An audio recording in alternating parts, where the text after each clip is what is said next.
The Mobian Domain is a territory that the Imperium of Man can ill afford to lose. Trillions of souls live within its borders, on worlds both ancient and new, and it is their faith and their toil upon which the Imperium has come to rely. Within the labyrinthine mines of Morax, armies of thralls strip the minerals and metals so desperately needed by the domain's unquenchable industry. Across Crucis, countless pilgrims flock to the holy sites of St. Messalina, their tithes swelling the coffers of the local ecclesiarchy. On Rosaria, endless farms stretch to every horizon, their grox meat and algae sludge the only defense against mass famine on a dozen neighboring worlds. And over the sparkling oceans of Incron dock the vast warships of the Imperial Navy, a fleet base and anchorage vital to the entire sector's defense. There are no unimportant worlds within the Mobian Domain. The consequences of losing one would be disastrous. To lose them all is unthinkable. The Adeptus Administratum has worked tirelessly to ensure that the populace of the Mobian Domain persists in ignorance as to the dangers that surround them.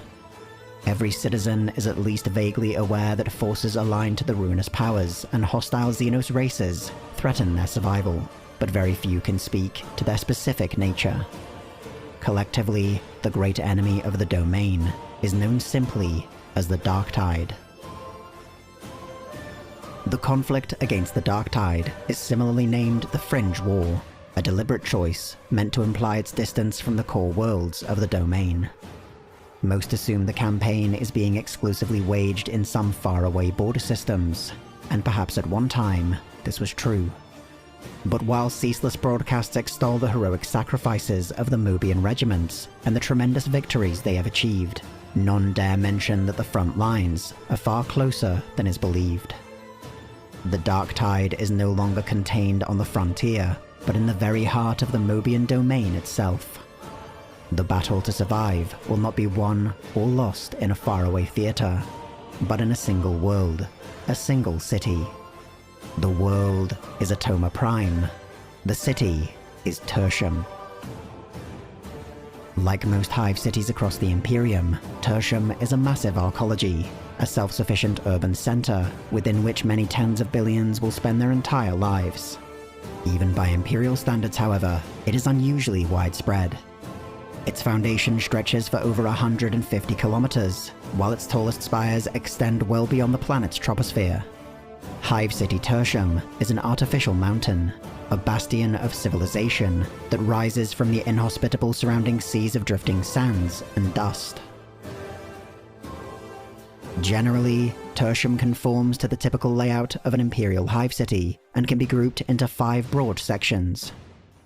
The first and largest is the Lower Hive, which forms the city's base. This is by far the most populous section, for it holds much of Tertium's residential housing and principal industries. The citizens that live here are almost universally members of the Hive's enormous workforce, either laboring within enormous industrial sectors, power plants, and manufactoria, or responsible for the endless maintenance required to keep such areas operational. Mobian iron forms the core of these industries. It is largely unique to Atoma Prime, and renowned for its valuable metallurgical qualities.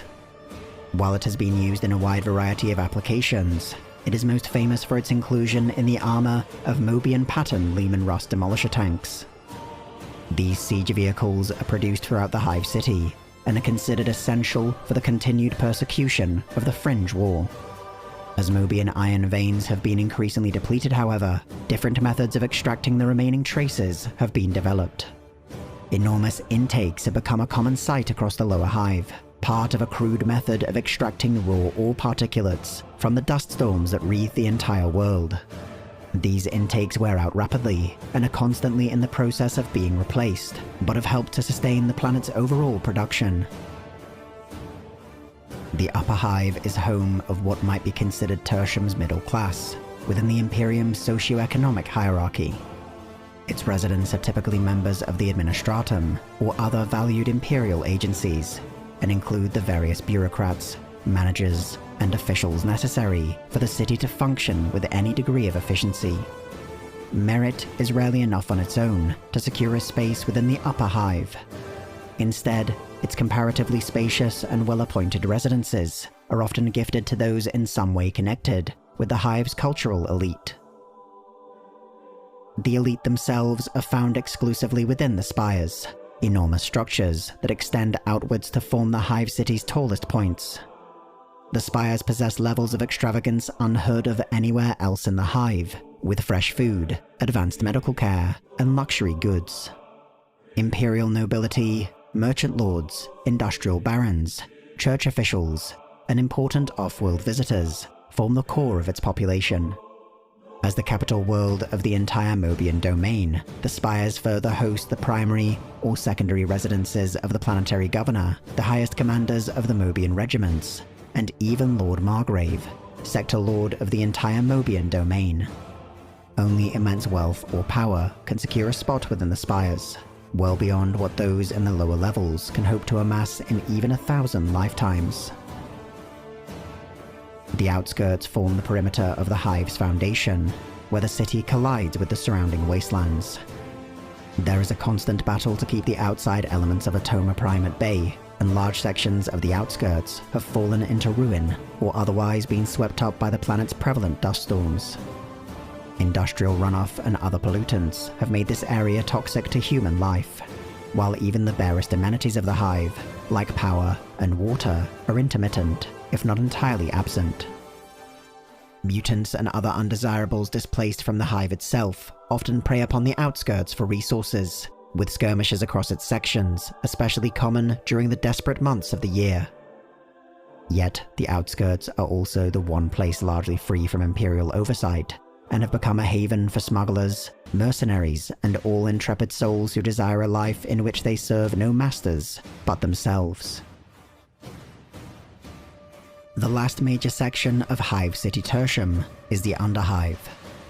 Reminiscent more of an animal warren than urban center, it is a collection of ruins and abandoned structures, within which the poorest residents of the hive have taken refuge.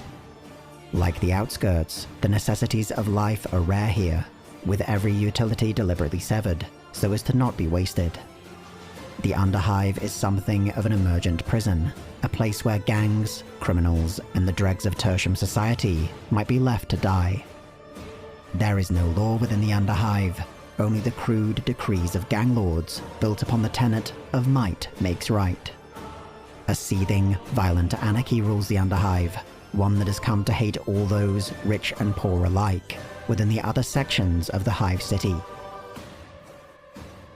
Each section of the Hive City has been constructed from hundreds of thousands of urban blocks, specialized to fulfill a certain need.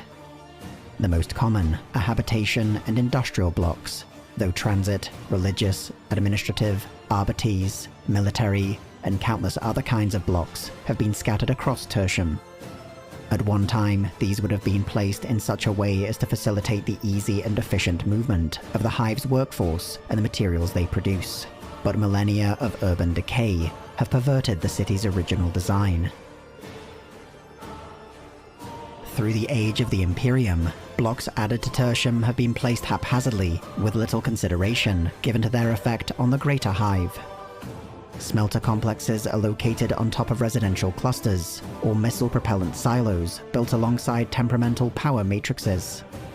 Entire levels of the hive might have only a scattered few precinct fortresses, while others might be overburdened with twice as many as they require.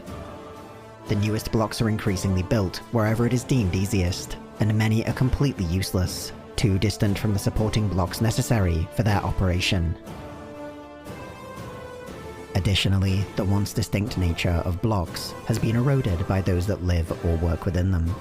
Living space is always in hopeless demand, and it is common for rudimentary, ramshackle residences to be constructed within every kind of block, particularly in those located too far from purpose-built residential zones. Likewise, abandoned structures within the hive will invariably be retrofitted at various levels of proficiency to include new homes, markets, and everything else required by its residents. This can be particularly dangerous, as those desperate enough to move to an abandoned area are not always able to accurately discern what has been abandoned. Entire communities have been incinerated after being constructed within smelters incorrectly believed to have been deactivated. The risk, however, is always outweighed by the thought of having a few extra square meters to live, and in this sense, every block within Tertium might be considered a habitation block. The extent of these modifications has even begun to deteriorate the divisions between the various sections, and it can be difficult to ascertain where the border between the upper and lower hive truly is. Enclaves of luxury might be found within slums, while urban rot and those who dwell in such places exist even in the highest spires. Only the border to the underhive remains conspicuous, guarded by elements of the Adeptus Arbites, or Militarum. Their presence here is not trivial. Rumors continue to swirl that a new power is growing within the lowest levels of Tertium, something far more dangerous, from which even the most violent gangs have been forced to flee. That battle tanks and anti-aircraft batteries have been mobilized within the Hive City itself would seem to support these rumors, and it is whispered that the Imperial Inquisition itself has taken interest in the area. Gunships and troop transports are now a common sight across the lower hive, conducting sorties deep into the lower levels and depositing groups of Inquisition-aligned agents, condemned prisoners, if the rumors can be believed. That Hive City Tertium faces a new threat to its existence is now obvious beyond even the ability of Lord Margrave to suppress. But in what is likely its darkest hour, there are still signs of hope for the teeming billions that call the city home. For millennia, the Mobian regiments deployed to the Fringe War have held back the Dark Tide, and none have accrued more honors than the famed Mobian Six. They have been deployed back to Hive Tertium, a city many of its guardsmen call home, and their deployment within the city has revitalized its population. In their fighting on the battlefields of the Fringe, the Sixth have come to understand a great truth to the universe, and are now determined to use this knowledge for the betterment of all those in Tertium. The challenges they face are almost insurmountable: the rigid hierarchy of a corrupted system, the intolerance of a fanatical church, and ignorance in those who should be natural allies. But with truth also comes power, and the Mobian Sixth is said to have been blessed with the gifts of the divine. Wherever they advance, life flourishes in their wake, in such abundance and diversity never seen before on the planet. Laughter too might be heard amidst all the effervescent sounds of regeneration. If the Sixth is successful, if they can convince the Hive of the power of admonition, then Tertium might be reborn. It will stand atop Atoma Prime not as a pile of crumbling adamantium or rockcrete, but as a vibrant, living oasis, an incubator for every fertile seed and wondrous dream. A garden worthy of the Grandfather.